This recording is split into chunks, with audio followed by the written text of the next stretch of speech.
SingleDad had no gifts for his daughter until a stranger left a note. Tom checked again. Pockets drawers under the couch cushion. $4.17. Not enough for a doll. Not even enough for a good hot chocolate. He glanced at the calendar. December 24th. Lily, his 6-year-old daughter, was asleep curled in the corner of the old couch. The Christmas lights flickered faintly from a tiny tree someone had given them last year. Half of the bulbs no longer worked. He sank into the single kitchen chair and put his head in his hands. His late wife used to say, "It's not the size of the gift, it's the love in the giving." But tonight, love felt powerless against reality. That afternoon, they walked past a toy store on the way back from the free library. Lily stopped at the window. A dollhouse stood there glittering in white and gold. "It's okay, Daddy," she said without him asking. "It's pretty just to look at." Tom swallowed hard. "We can make one," she added brightly. "With boxes." He nodded. "You're right." But he looked at her hands, small mitten, still stained with school glue from art class, and wished he could give her more than cardboard.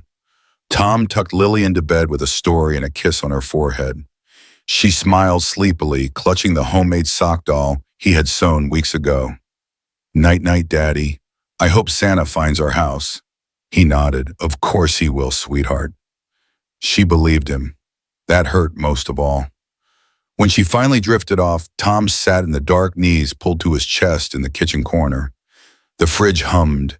The tiny tree flickered faintly, its bottom branches sagging. There were no presents beneath it. No surprises hidden in a closet. Nothing. He had sold his old Gaynard 2 weeks ago for gas money. His coat had holes. His hands cracked from cold and soap, a side effect of cleaning jobs that barely covered rent. Still, he smiled for her, laughed when she asked for candy, sang songs when they walked home together. But tonight, with Christmas hours away, he stared at his reflection in the window and whispered to it, "I'm trying. I'm so tired, but I don't know if it's enough." Behind him, Lily stirred in her sleep. Tom rose, wiped his face, and turned off the light. Pretending was what he did best, but the guilt, it stayed like a second skin. The apartment was quiet, save for the soft hum of the heater and the occasional creak of old floorboards. Lily sat cross-legged on the worn rug, humming to herself as she carefully hung ornaments on their tiny crooked tree. Most were made from paper or painted bottle caps. Only one was glass, a delicate snowflake, edged in silver with a name etched in the center, Anna, her mother. Tom watched from the kitchenette, drying his hands on a dish towel, letting the warmth of the moment wash over him until he heard the sharp crack. Daddy Lily's voice was small. He turned. The ornament lay shattered at her feet. "I didn't mean to," she whispered, eyes wide with fear. "It just slipped." Tom rushed to her, crouched and gently pulled her into his arms. "It's okay," he said, brushing her hair back. "It's just glass." "But it was Mommy's." "I know," he whispered. "I know." That night, after Lily had cried herself to sleep, Tom sat beside the tree. He gathered the broken pieces in his palm, staring at the slivers that had once caught the light like stars. He remembered the day Anna had bought it their first Christmas as parents. She'd said, "Even if we lose everything, this will always hang on our tree." Now it was gone, just like her. Tom let the pieces fall back into the box. He pressed his forehead to the edge of the couch, and for the first time in months, let the tears come freely, not from weakness, but from the weight of all he tried to carry alone. Tomorrow he'd smile for Lily. But tonight he mourned quietly for the ornament for Anna, for all the Christmases that could been. The call came at 5:42 a.m. Tom was already up sipping weak coffee and staring at the blinking cursor on a job application he didn't have the energy to finish. His phone buzzed on the counter, a number he didn't recognize. "Hello." "Hi, is this Tom Evans?" The voice was brisk, businesslike. "Speaking." "This is Trident Services. We had a temp cleaner cancel last minute. Overnight at the Union train station. 6-hour shift, starts at 7, pays cash." Tom hesitated. He had planned to spend the day with Lily even if there was nothing under the tree. Maybe they'd make paper snowflakes or watch cartoons until the power bill caught up with them. But rent was due in 4 days. And this was something. "You'll take it," he said. He scribbled a note for Lily and left it beside her favorite cereal bowl. "Be back soon, love bug. You're my favorite Christmas star." He added a tiny smiley face and a heart something to hold her over. By 6:30, Tom stood under flickering fluorescent lights in the cold, echoey corridors of Union Station. His breath fogged the glass doors as he mopped, swept, wiped down benches. No carolers here, just travelers with headphones and tired eyes, the occasional security guard nodding as they passed. Hours slipping by. His back ached. His fingers numbed even inside his worn gloves. But every time he closed his eyes, he pictured Lily's face, her laughter, her joy, and it kept him moving. At 12:58 p.m., he emptied the last trash bin by the platform escalators. His shift nearly over, he tucked the broom back into the supply closet and sat for a moment on a bench near the giant tree in the main concourse. He didn't expect anything, but that was the moment someone left the note. Tom didn't notice her at first. He was focused on scrubbing a stubborn stain near the main concourse vending machines, the kind of thankless task that came with temporary jobs and too many hours without sleep. But when he stood up and stretched his back, he saw her. A woman, mid-30s maybe, wrapped in a deep red scarf that stood out against the gray tiled floor and the pale lights above. She was seated on the far bench, a paperback resting in her lap, though she didn't seem to be reading. Her gaze was calm, steady, and, for reasons Tom couldn't explain, fixed on him. He looked away quickly, self-conscious of the faded patch on his jacket sleeve, the frayed laces on his boots, the fact that he hadn't shaved in 2 days. Maybe she was just people-watching. Maybe she had nowhere else to be. Still, as he moved to the next stretch of hallway, her presence lingered in his thoughts. Every so often, he glanced back. She didn't move, didn't fidget, didn't look away. And somehow her quiet watching didn't feel like pity. It felt seen. By the time he finished his last task, wiping down the map kiosk near the exit, the woman was gone. No goodbye, no words exchanged. But something told him the red scarf and the way she'd looked at him would stay with him longer than the smell of bleach on his gloves. The train station clock struck midnight just as Tom stepped outside. Snow was falling, not in gentle flakes, but in the kind that slanted sideways, pushed by a wind that cut through his jacket and found the holes in his gloves. His breath curled in the air as he hunched his shoulders, pulling the collar tighter. The shift had ended with a quiet nod from the overnight supervisor and a half-hearted Merry Christmas. No bonus, no extra pay, just the echo of boots on tile and the soft squeak of his mop bucket wheels rolling away behind him. Tom walked the long way home, not because he wanted to, but because he didn't know what to face when he got there. He had no gifts in his coat, no surprises hidden in the closet, just a tired heart, aching hands, and a $1 left in his pocket, one he couldn't even bring himself to spend. Emily would be asleep by now, 7 years old and still believing in magic. He told her the usual, that Santa had to take a detour, that good things came to kids who waited. She nodded, trusting, but he saw the flicker of doubt in her eyes. The kind kids learn too early when life gets too hard. Snow gathered on his shoulders as he passed shuttered shops and blinking Christmas lights. Families were inside, warm, laughing. Trees were glowing in living rooms. Tom swallowed hard and kept walking. He arrived at their apartment just after 1. The building buzzed faintly from the old heater inside, working harder than it should. He climbed the stairs, boots squeaking on the damp steps, and paused at the door. He hated this part, entering without joy, without anything new. But when he opened the door, something stopped him. There on the small kitchen table where he had left nothing was a small box wrapped in brown paper. A folded note sat on top. He blinked. The room was still. Emily snored softly from the bedroom.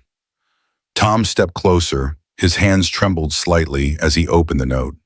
It was short, written in neat, graceful handwriting. Sometimes kindness circles back. Merry Christmas to the dad who keeps showing up. A stranger in a red scarf. Tom stood there in silence, the snow melting from his coat, a lump rising in his throat. He sat down slowly, and for the first time in a long time, he cried. The morning came soft and pale with snow still clinging to the windows. Tom stirred awake on the worn-out couch blanket tangled around him. For a moment, he wasn't sure if last night had been a dream, the mysterious box, the stranger's words, the overwhelming flood of emotion that had caught him off guard. Then he saw it again sitting where he'd left it on the table. The note, the box still unopened. But now there was something else. Just as he stood to check on Emily, still curled up under her quilt in the other room, a gentle knock echoed through the hallway. Tom tensed. No one ever knocked this early. He opened the door slowly, cautious. No one was there. Just an envelope, slipped carefully between the door frame and the welcome mat. Cream-colored thick paper. His name wasn't on it. Just 4 words handwritten in the same graceful penmanship as the night before. For Lily, every child deserves magic. Lily. No one called her that but family, close friends. And yet this stranger had. Tom stepped back inside, closed the door gently, and stared at the envelope. It felt heavier than it looked. And inside, when he finally opened it, was a gift card, one that covered more than groceries. Enough for boots, a new coat, even a real birthday cake next month. He sank into the chair, heart-racing breath caught between disbelief and something he hadn't felt in years' hope. He looked toward Emily's door, still closed. Soon she'd wake, and for once he had something to give her. Whoever the stranger in the red scarf was, they hadn't just given him a gift. They'd given him a reason to believe again. Tom waited until Emily was fully awake, her hair tousled from sleep and her tiny toes peeking from under her blanket, before he brought the box over. "What's that, Daddy?" she asked, rubbing her eyes. He knelt beside her bed. "It's from someone who thinks every child deserves a little magic." Emily's eyes lit up. "Is it for me?" Tom nodded. "All for you." She sat up fast, giggling, and gently peeled back the paper. Inside, layer by layer, were things they never expected: a plush bunny with floppy ears, a stack of colorful storybooks, a small music box that played a lullaby, and beneath it all, a red scarf, just like the one worn by the woman Tom had seen at the train station. Emily wrapped it around her shoulders, beaming. "I look like a superhero." Tom blinked away sudden tears. "You do, sweetheart." There was no name. No note this time, just a warmth woven into each item, as if someone had picked them out not just for a child, but for his child. Tom hugged her close, inhaling the faint lavender scent of the scarf. In a world that so often felt cold and indifferent, someone had seen them. And in that moment, with his daughter laughing in his arms, Tom felt something he hadn't in a long time, that maybe they weren't alone anymore. The sun had barely begun to rise when Lily leapt from bed, her mismatched pajamas rustling as she ran toward the small living room. "Daddy, Daddy, come look!" Mom stirred from the worn-out couch where he'd fallen asleep watching the snow fall outside the night before. His back ached and the blanket barely covered his legs, but when he saw her wide eyes and glowing face, none of that mattered. On the floor beneath their tiny wobbly tree, the package from last night now sat unwrapped and loved. The plush bunny had taken up residence on the couch, the music box played softly in the background, and Lily sat cross-legged with a book in her lap, lips moving silently as she tried to read it aloud. "But we didn't." She looked up, confused and hopeful. "Did Santa come after all?" Tom knelt beside her and gently tucked a strand of hair behind her ear. "I think someone likes Santa," came sweetheart. She looked around the room again, then at the red scarf now draped neatly over the arm of the couch. "He knew just what I wanted." Tom nodded slowly, heart heavy with gratitude. "Yeah, somehow he did." Lily scooted closer, wrapping her arms around his neck. "This is the best Christmas ever." And for Tom, who'd braced himself for another holiday of saying maybe next year, it truly was. Not because of the gifts, not because of the note, but because someone out there had reminded him that even when you have nothing left to give, love seen or unseen still finds a way in. Later that afternoon, while Lily napped beneath her new red scarf, Tom stepped outside to take the trash to the alley bin. Snow had stopped. Rooftops glistened, and the street lay hushed under a clean white blanket. At the corner, a splash of crimson caught his eye. There, just beyond the old lamppost, someone draped in the same deep red wool was turning away, footsteps light, purposeful. A single gust lifted the fringe, and for an instant Tom glimpsed dark hair, a profile softened by the chill. "Wait," he called, surprise cracking his voice. The figure paused, only for a heartbeat. Then a hand gloved in gray rose in a small, almost shy wave. No words traveled back yet. Tom swore he heard one whisper on the wind, "Merry Christmas." And then she was gone, slipping around the corner and out of sight. Tom stood there, breath steaming, heart thudding, and unexpected warmth spreading through his chest. He could have chased after her, but somehow he knew the gesture itself was the gift. Proof that kindness hadn't been a dream, that the world, even on its loneliest days, still carried quiet miracles. He went back inside, shutting the door gently behind him. Lily stirred, blinking sleepily. "Daddy, where'd you go?" Tom smiled and sat beside her. "Just stepped out for a second, love bug." He wrapped the red scarf a little tighter around her shoulders. "Did you see Santa again?" she asked. "Something like that," he said, brushing a kiss across her hair. "Something exactly like that." 2 days after Christmas, Tom received a call from a number he didn't recognize. "Is this Tom Hayes?" a warm voice asked. Yes, this is Lorraine from Maple and Rye Bakery. We got your name from someone who said you were reliable, kind, and her words, not mine, the kind of man who always shows up even when no one's looking." Tom blinked. "I'm sorry, what?" "She didn't leave a name," Lorraine chuckled. "Just a note on my desk and a tray of still warm cranberry scones." Tom's heart beat faster. "She also left your number and said you might be looking for something steady. We've got an opening for early morning shifts. Counter help, deliveries, cleanup. Nothing fancy, but we pay fair and we're a good crew. You interested?" He looked across the room where Lily sat at the table, carefully coloring with her new markers, humming under her breath. "I'm very interested," he said, voice cracking just a little. "When do I start?" "Tomorrow, if you're up for it. We'll be there." That night, Tom set his alarm for 4:30 a.m. and packed Lily's school bag with care. He had no idea who the woman in the red scarf truly was, but one thing became clear: she hadn't just left a gift. She had left a path forward. Snow was falling again, soft and silent, as a New Year's Eve wrapped the neighborhood in a blanket of white. Tom had just come home from an early bakery shift, his hands smelling faintly of cinnamon and yeast, his boots damp from slush. Lily was asleep on the couch, wrapped in her scarf, watching cartoons with heavy eyelids. As Tom locked the door for the night, he spotted another envelope. No knock, no footsteps in the snow, just a white envelope tucked neatly beneath the mat, as if the wind had carried it there. He picked it up slowly. This time it had his name on it. Inside was a handwritten note, the same looping script. "Sometimes kindness circles back. Thank you for what you gave, not in gifts, but in the way you looked at your daughter like she was everything. You reminded me. Happy New Year, Tom. Keep going." No signature, no return address.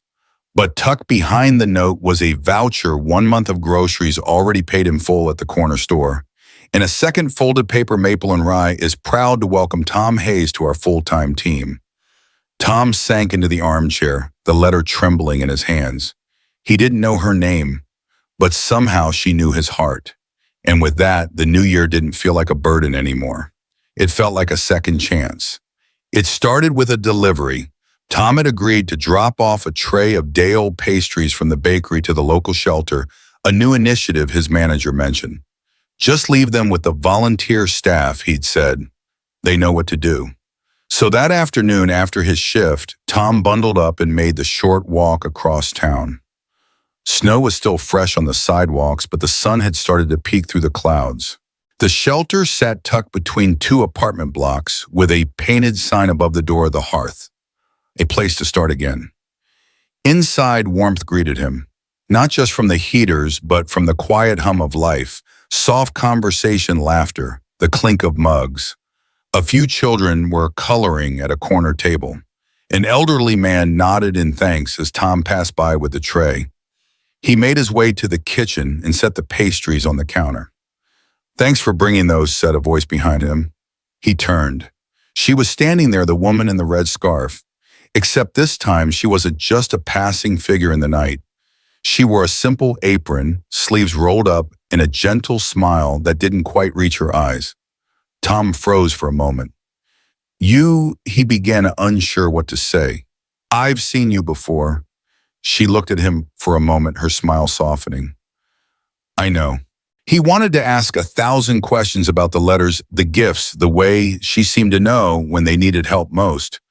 But she just nodded toward the tray. "These will mean a lot to people tonight." He cleared his throat. "My daughter loved the scarf." Her eyes warmed. She looked like someone who'd wear it with pride. Tom didn't press further. Somehow he knew she wouldn't tell him everything, not yet. Maybe not ever. She wasn't looking for thanks or recognition. She was just helping. Quietly, steadily, like him showing up where she could. Before he left, she handed him a hot cocoa in a paper cup. "For your walk home," she said. As he stepped back into the cold, the cup warming his hands, Tom felt something settle in his chest, a quiet peace. She wasn't a mystery to solve anymore. She was a kindness that walked beside him in the snow. It happened on a quiet Thursday evening, the kind where the sky held a heavy gray stillness and the snow fell soft like a secret. Tom lingered outside the shelter longer than usual after his second delivery of the week. The pastries were nearly gone the moment he arrived. Kids had dashed for the cookies, and the regulars offered grateful nods. Inside, there was warmth, but he stood in the doorway, reluctant to leave. Then he saw her. Clara. She was locking up the side entrance, scarf wrapped tight, her breath fogging in the air. This time, she didn't look like a mysterious stranger. She looked tired, real. "Clara," he said gently. She paused, then turned. So he continued, stepping closer. "I finally have a name to go with the scarf," she smiled, small and knowing. "I wondered when you'd ask." Tom chuckled, shoving his gloved hands into his coat pockets. "I didn't want to ruin the magic." Clara looked up at him. "It was never about magic, Tom. It was about dignity." That silenced him. "I saw you that night," she continued, voice quiet beneath the snowfall. "At the train station. You were cleaning floors like it mattered, like you weren't invisible." He blinked. "Because I'm not. Not to my daughter." "I know," Clara whispered. "I used to be invisible too, until someone saw me." She told him about her past, not all the details, but enough. Years ago, she had been homeless, scared, lost in the shuffle of shelters and bureaucracy. A volunteer had once given her hot soup and a quiet moment of humanity. That moment had planted the seed she grew her new life from. "I work in development grants now," she said, "but I come here.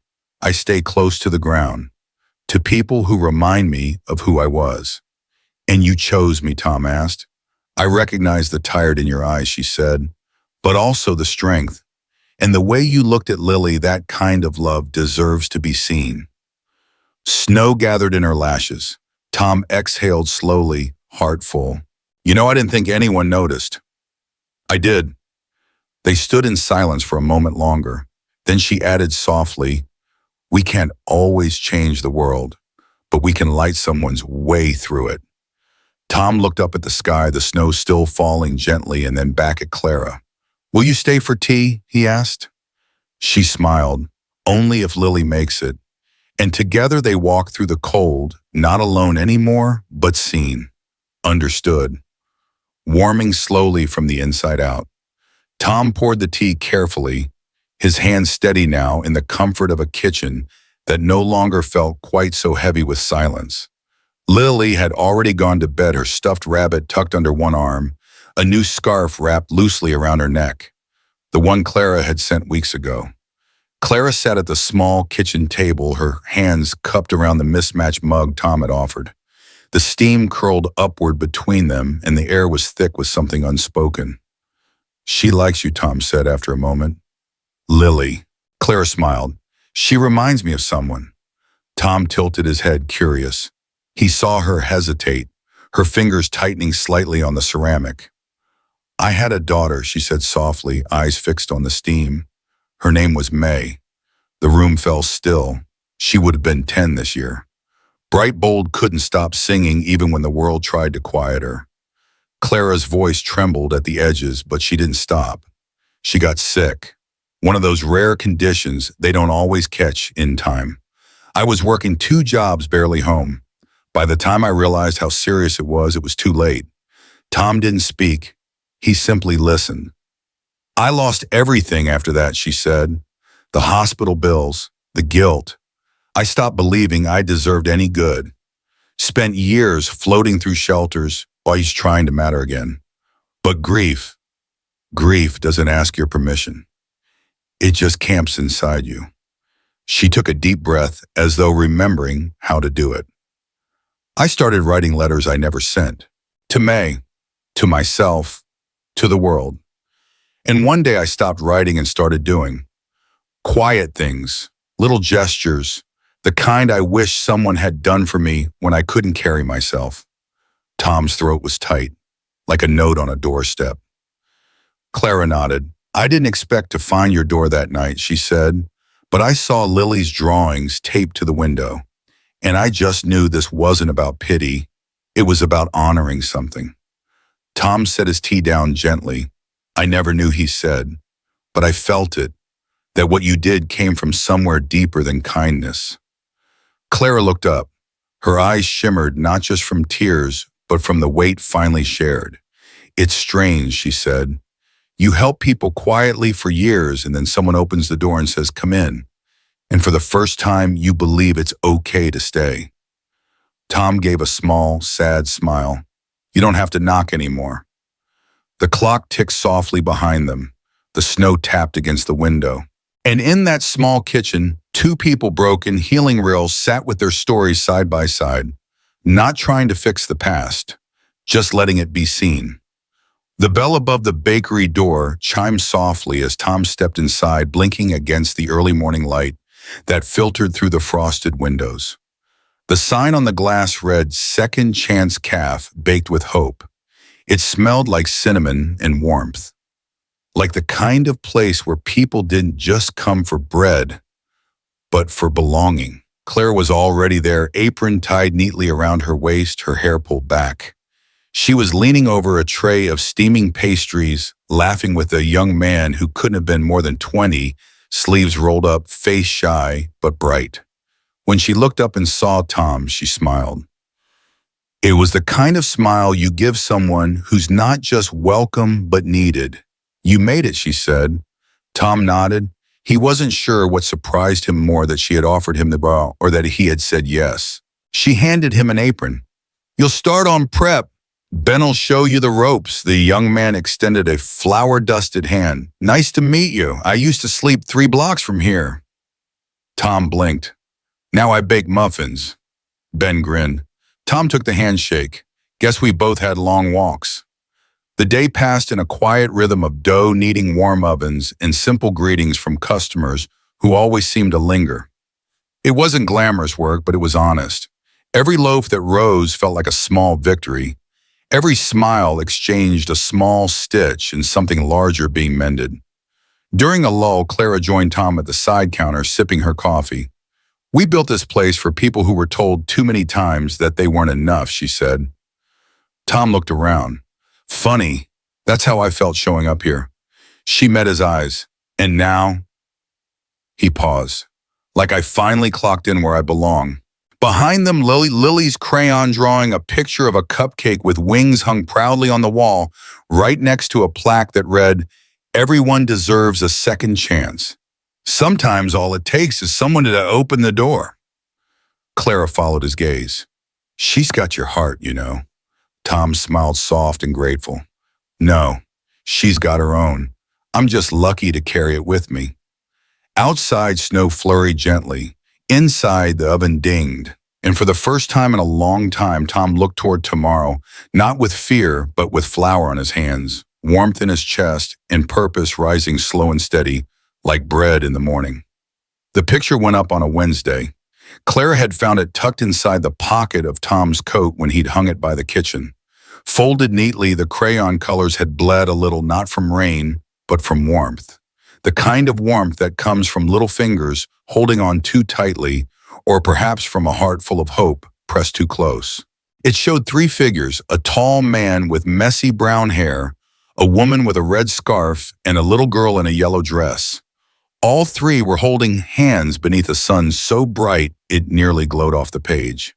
Above them, written in shaky block letters, were the words, "My happy family."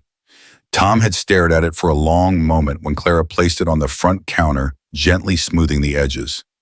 "I think she means us," Clara had said quietly. Tom looked away, swallowing back something thick. "I didn't ask her to draw that. I know she said. That's what makes it beautiful." They framed it that afternoon and hung it on the wall beside the pastry case just above the pay, what you can sign, and next to a faded recipe card written in Clara's late daughter's handwriting. Customers noticed. Some smiled. Some paused. A few asked if it was real. Every time Tom just nodded, "Very." And each morning after that, Lily would burst through the calf doors before school point to the drawing with proud eyes and say to anyone listening, "That's me. That's my daddy. And that's Miss Clara." Clara would smile and give her a warm muffin, always the same flavor, apple cinnamon. And Tom, he no longer looked at the picture with hesitation. He looked at it like it was a promise. Not everything broken stays broken. Sometimes love sneaks in like crayons and sunshine and draws a new beginning right on the walls we thought were finished. The December air was crisp, filled with pine and wood smoke, and the faint jingling of bells from a nearby street performer. Snow dusted the sidewalks in soft flurries, turning the tree lot into something out of a holiday postcard. Tom pulled his scarf tighter, holding Lily's mittened hand as she skipped ahead through rows of evergreens, her excitement barely contained. "Too small," she said at one tree. "Too pokey," she exclaimed at another. Clara walked beside them, her red scarf trailing over her wool coat. She didn't say much, just watched with a quiet smile as Lily danced from tree to tree like a snowflake with purpose. Tom caught her looking. "What?" he asked. Clara shrugged gently. "I just never thought I'd be here again doing this. Picking out a tree, laughing like this." Tom didn't say anything at first. Then he slipped his hand into hers, tentative but real. "Me neither." At last, Lily gasped. "That one," she pointed to a medium-sized tree, slightly lopsided with one branch that stuck out awkwardly like a waving arm. "You sure?" Tom asked with a grin. "It looks happy," Lily said. "Like it's waiting for us." They paid for it together, Clara covering half without discussion. And as the vendor tied it to the roof of Tom's old hatchback, Clara reached into her pocket and pulled out something wrapped in tissue paper. "I brought this," she said, pressing it into Lily's hands, "for the top." Lily unwrapped it carefully. Inside was a small glass angel, chipped on one wing, but still shining. "It was my daughter's," Clara said softly. "And now I think she'd want you to have it." Tom looked at her, eyes damp from more than the wind. "You're sure?" Clara nodded. "It belongs on a tree that's loved." That night in their small apartment, warmed by soup and cinnamon tea, the three of them stood together and decorated the lopsided tree. Lily placed the angel at the top, standing on a chair, while Tom held her steady. Lights twinkled, music played low in the background, and when it was done, they didn't rush away. They stood quietly, three silhouettes in the glow, watching something that looked an awful lot like healing. It wasn't just a tree, it was a memory in the making, a symbol that they weren't strangers anymore. They were a family, not by blood, but by something stronger, by choice. It was a quiet Sunday morning, the kind that crept in gently with golden light through the curtains and the smell of cinnamon rolls baking in the oven. Lily was still asleep, curled in a nest of blankets, with her new storybook by her side. Tom sat at the kitchen table, fingers wrapped around a warm mug of coffee, the apartment calm and still. Clara had left early to prep the bakery, but not before kissing Lily's forehead and leaving a small note on the fridge that read, "Try not to burn the toast, hero. Love, C." Next to his mug sat a worn leather-bound journal Clara had shyly handed him the night before. "You don't have to read it," she had said, "but I want you to know who I was before the scarf, before Lily, before you." Now the cover creaked open like a whisper. Page after companion was filled with neatly looped handwriting, some entries smudged by what looked like old tears. It told of lonely winters, hospital rooms, the ache of loss, the long silence after her daughter's passing, but also glimmers, kind faces at food pantries, strangers who held a door too long, a barista who once paid for her coffee, and then one line underlined 3 times in faded black ink. "One small kindness can reroute a life." Tom stared at it. He remembered that snowy Christmas Eve when he'd come home with nothing, hands cold and heart colder. The night he'd found the note on his doorstep. No name, no explanation, just belief that his daughter deserved magic. It had all begun there. A moment, a stranger's choice.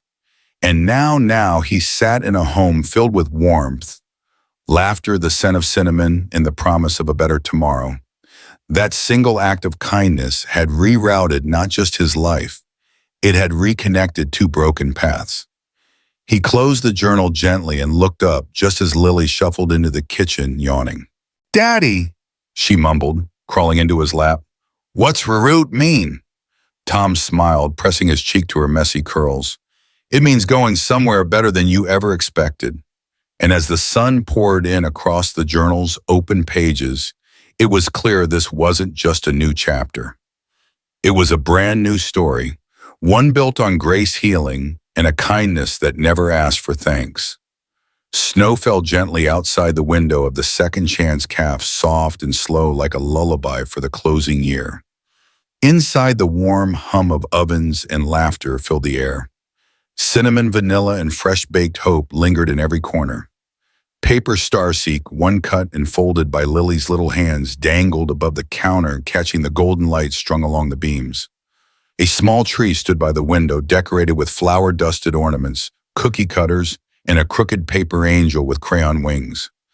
Behind the counter, Tom worked the espresso machine like he'd done it forever. He moved with confidence now, a rhythm shaped not just by skill but by peace. Clara stood beside him, brushing flour off her apron, her smile easy, her hands steady. Lily sat on a stool, swinging her legs, sipping cocoa piled high with marshmallows. Daddy, guess what? She grinned. What? Tom turned, handing off a warm scone. "I made a new paper star. It's not perfect." Tom knelt beside her. "That's what makes it beautiful." Clara reached over and tucked the newest star into the garland above them. Her hand lingered as she traced one already yellowed from last year, the first Lily ever made for the calf. By the door, a red scarf hung on a hook, no longer just an anonymous thread in a story of need, but now a quiet banner of belonging. It had once belonged to a stranger. Now it belonged to them all. As evening settled and snow blanketed the sidewalks, Tom turned off the calf lights, but left the tree glowing in the window. Inside, 3 chairs sat close together. 3 mugs on the table. 3 lives stitched not by grand gestures but by one quiet note, one scarf, and a love that found its way home.